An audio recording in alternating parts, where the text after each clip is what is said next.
Hi welcome to the video.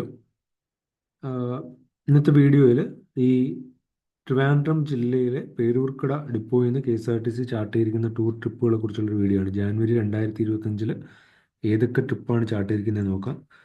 January 1 Guruvayur package, January 3 Mahabalipuram, 5 Ponmudi, 7 Nefertiti, 9 Velankanni, 12 Kumarakom, 13 Thiruvairanikkulam, 14 Vega Alappuzha, 15 sea Kuttanad Alappuzha, 17 Vagamon, 18 Thanjavur, 19 Kanyakumari, 20 Rosemala, 22 Guruvayur, 24 Gavi, 26 Ponmudi, 26 sea Ashtamudi, 28 Kollam house boat, 31 Vagamon. ഇത്രയും ട്രിപ്പുകളാണ് പേരുക്കുട ഡിപ്പോയിൽ നിന്ന് chart ചെയ്തിരിക്കുന്നത്. അതിൽ റൈറ്റ് സൈഡ് കൊടുത്തിരിക്കുന്ന നമ്പറിൽ വിളിച്ചു കഴിഞ്ഞാൽ ഈ ഓരോ ട്രിപ്പിൻ്റെയും അപ്ഡേറ്റഡ് ബുക്കിംഗ് സ്റ്റാറ്റസും അതിൻ്റെ കൂടുതൽ ഇൻഫോർമേഷനും എല്ലാം കാര്യങ്ങളും അവർ പറഞ്ഞു തരും. അപ്പോൾ ഞാൻ ഇതുപോലുള്ള കൂടുതൽ അപ്ഡേറ്റഡ് വീഡിയോസ് ഈ ചാനലിലൂടെ ഷെയർ ചെയ്യാൻ ശ്രമിക്കാം. അപ്പോൾ ചാനൽ സബ്സ്ക്രൈബ് ചെയ്ത് വയ്ക്കുക. Thanks for watching. Bye bye.